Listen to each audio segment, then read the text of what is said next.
Teman-teman, apa kabar? Semoga sehat selalu ya. Kali ini saya masih akan mengupdate isu terkait polemik JHT yang hanya bisa diambil ketika buruh berusia 56 tahun. Terkait dengan alasan penolakannya, saya rasa sudah terlalu banyak yang mengulasnya. Untuk itu, saya kira akan menarik kalau kita mencermati posisi berbagai pihak terkait dengan isu JHT ini. Ada yang mendukung, ada juga yang keras melakukan penolakan. Kita bisa melihat salah satunya yang disampaikan oleh politisi dari Partai Amanat Nasional, Saleh Partonan Daulay. Hal ini sebagaimana yang diberitakan cnnindonesia.com dengan judul PAN kritisi payung hukum JKP pengganti JHT. Undang-Undang Ciptaker berlaku.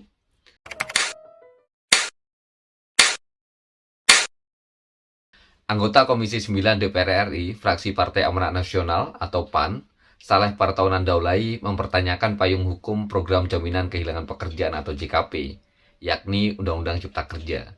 Pasalnya, Mahkamah Konstitusi sebelumnya memutuskan Undang-Undang Ciptaker inkonstitusional bersyarat. Masalahnya, JKP itu kan payung hukumnya adalah Undang-Undang Ciptaker. Apakah sudah bisa diberlakukan? Bukankah Permenaker ini dikeluarkan setelah putusan MK yang menyatakan Undang-Undang Ciptaker inkonstitusional bersyarat? Tanya Saleh saat dihubungi cnnindonesia.com Sabtu 12 Februari 2022. Dalam putusannya terkait Undang-Undang Cipta Kerja beberapa waktu yang lalu, Mahkamah Konstitusi memang menyatakan aturan ini masih tetap berlaku sampai dengan dilakukan perbaikan pembentukan sesuai dengan tenggang waktu. MK juga menyatakan menangguhkan segala tindakan atau kebijakan yang bersifat strategis dan berdampak luas, serta tidak dibenarkan pula menerbitkan peraturan pelaksana baru yang berkaitan dengan Undang-Undang Cipta Kerja. Kembali mengenai JKP, Salah menilai kebijakan ini sebetulnya hanya kurang sosialisasi.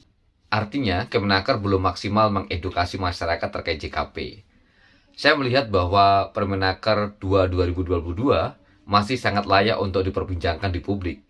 Diskusi publik itu dimaksudkan untuk mendapatkan masukan dari masyarakat, terutama dari kalangan pekerja, ujar Saleh. Kalau hasil diskusi publik itu ternyata menyebut bahwa Permenaker ini merugikan para pekerja, kita mendorong agar Permenaker ini dicabut, lanjutnya. Program JKP mendapat sorotan usai Menteri Tenaga Kerja Ida Fauziah menerbitkan Permenaker nomor 2 tahun 2022 tentang tata cara dan persyaratan pembayaran manfaat jaminan hari tua. Dalam aturan itu, dana JHT baru bisa dicarikan saat peserta menginjak usia 56 tahun. Staf khusus Menaker Dita Indasari menyebutkan bahwa JHT cair saat memasuki usia pensiun 56 tahun atau meninggal dunia atau cacat tetap.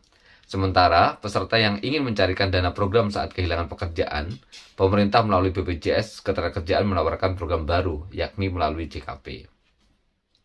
Teman-teman, apa yang disampaikan Saleh sejalan dengan perjuangan gerakan buruh, di mana selama ini kita menegaskan bahwa Undang-Undang Cipta Kerja harus ditangguhkan, tidak boleh digunakan sebagai dasar hukum kebijakan yang bersifat strategis dan berdampak luas.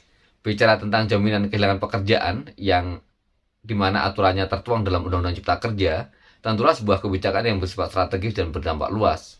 Karena itu, dalih bahwa sudah ada JKP sehingga JHT hanya bisa diambil setelah buruh berusia 56 tahun adalah sebuah kebijakan yang keliru. Oleh karena itu, kita juga berharap PAN bisa berdiri bersama gerakan buruh untuk menolak Undang-Undang Cipta Kerja yang saat ini sedang dibahas ulang. Dengan demikian, Undang-Undang Cipta Kerja akan inkonstitusional permanen dan dengan sendirinya JKP akan kehilangan pijakan hukum. Jadi kita tunggu sikap tegas dari PAN untuk menolak secara tegas pembahasan Undang-Undang Cipta Kerja. Salam solidaritas.